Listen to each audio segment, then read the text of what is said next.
Más allá de los relatos de la Atlántida, existe una leyenda aún más antigua y misteriosa, la de un vasto continente que una vez floreció en el Océano Índico, Lemuria.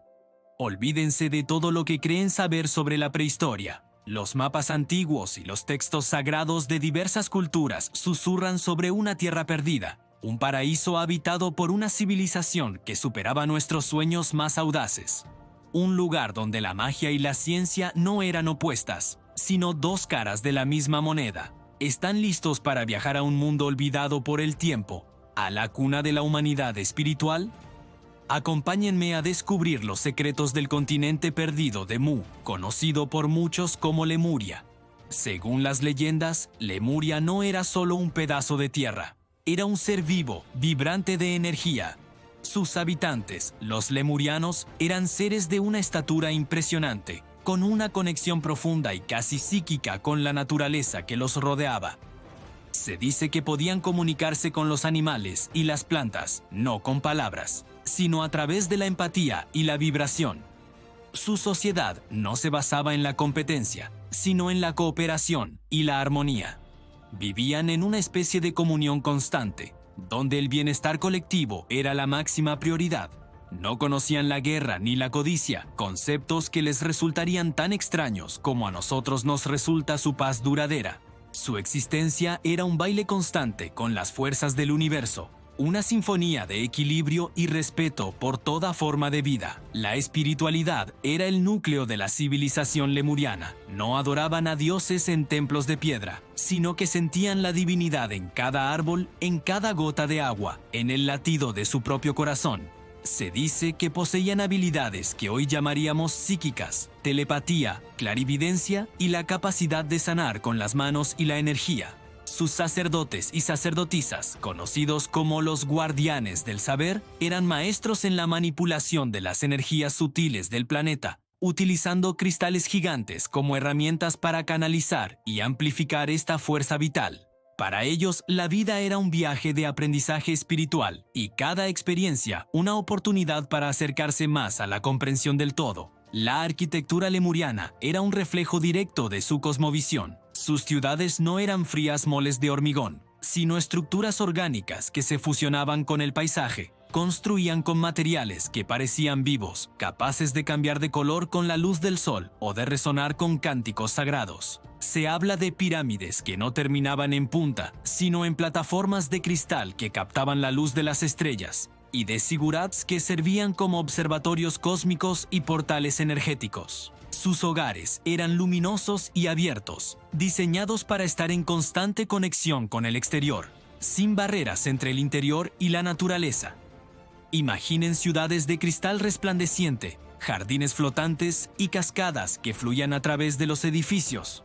Todo construido siguiendo los principios de la geometría sagrada para maximizar el flujo de energía positiva. La vida diaria en Lemuria era una celebración de la existencia. La educación no se limitaba a memorizar datos, sino a despertar los talentos innatos de cada individuo. Los niños aprendían a través de la música, el arte y la exploración directa de la naturaleza. El trabajo no era una carga, sino una forma de servicio a la comunidad, y cada persona desempeñaba el rol que mejor se adaptaba a sus pasiones y habilidades. La agricultura era un acto sagrado, una colaboración con la madre tierra para producir alimentos que nutrían tanto el cuerpo como el espíritu. Dedicaban gran parte de su tiempo a la meditación, la danza y las ceremonias que celebraban los ciclos del sol, la luna y los planetas, manteniendo así el equilibrio energético del continente. Era una sociedad donde la creatividad y la alegría eran los motores principales. Pero toda edad de oro tiene su crepúsculo. El fin de Lemuria es un enigma envuelto en mitos.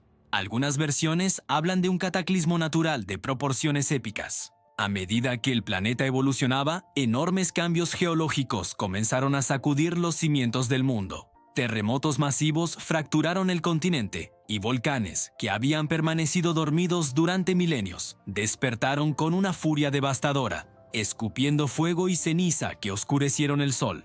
El nivel del mar subió de forma catastrófica y las olas, altas como montañas, barrieron la tierra sagrada.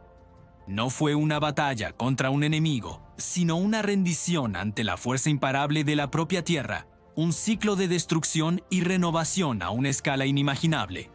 Otra teoría, más esotérica, sugiere que la caída de Lemuria no fue solo un desastre físico, sino también cósmico y espiritual. Se dice que los lemurianos, en su avanzado conocimiento, experimentaron con energías tan poderosas que accidentalmente desestabilizaron el equilibrio magnético del planeta. Quizás abrieron un portal que no pudieron cerrar, o tal vez una guerra de polaridades, un conflicto interno entre facciones que habían perdido el camino de la unidad, debilitó su campo energético colectivo, haciéndolos vulnerables a las fuerzas destructivas del cosmos. En esta visión, la catástrofe no fue un accidente, sino la consecuencia kármica de una desviación de su propósito original, un doloroso recordatorio de que un gran poder conlleva una responsabilidad aún mayor. Conscientes de su inminente destino, los guardianes del saber lemurianos tomaron una decisión crucial. Su civilización física estaba condenada, pero su sabiduría no podía perderse. Organizaron una evacuación masiva, no para salvar a todos, sino para preservar el conocimiento. En grandes naves capaces de surcar tanto el mar como, según algunos, los cielos, grupos de supervivientes partieron en todas direcciones, llevando consigo los cristales sagrados, los textos antiguos y la llama de su espiritualidad. No huían como refugiados derrotados, sino como sembradores, emisarios de un futuro renacimiento. Su misión era encontrar nuevas tierras y plantar las semillas de la sabiduría lemuriana entre las tribus emergentes del resto del mundo. Estos supervivientes se convirtieron en los dioses y maestros de las antiguas leyendas. Se dice que llegaron a las costas de la India, Egipto, Perú y Mesoamérica. Enseñaron a los pueblos primitivos sobre agricultura, astronomía, arquitectura y espiritualidad. La similitud entre las pirámides de Egipto y las de los mayas, los conceptos de reencarnación en el hinduismo y las creencias de los nativos americanos o el culto al sol presente en tantas culturas antiguas podrían ser ecos de esta herencia lemuriana. Los Moai de la isla de Pascua, que miran silenciosamente hacia el océano, podrían ser un monumento a su patria perdida. La leyenda de Lemuria nos dice que no se extinguió, sino que se transformó, y su sabiduría sigue viva, latente en el ADN espiritual de la humanidad, esperando ser redescubierta. Así que la próxima vez que mires un mapa del mundo, imagina ese vasto continente oculto bajo las olas del Índico. Piensa en Lemuria no como una simple fantasía, sino como una posibilidad, un recordatorio de un potencial que yace dentro de todos nosotros. El potencial de vivir en armonía con nosotros mismos, con los demás y con el planeta. La historia de Lemuria es la historia de nuestros ancestros más lejanos, y su legado es una llamada a despertar la sabiduría perdida en nuestro interior. Quizás el paraíso perdido no está en el fondo del mar, sino esperando a ser reconstruido en el corazón de la humanidad. Gracias por acompañarme en este increíble viaje a través del tiempo y el mito.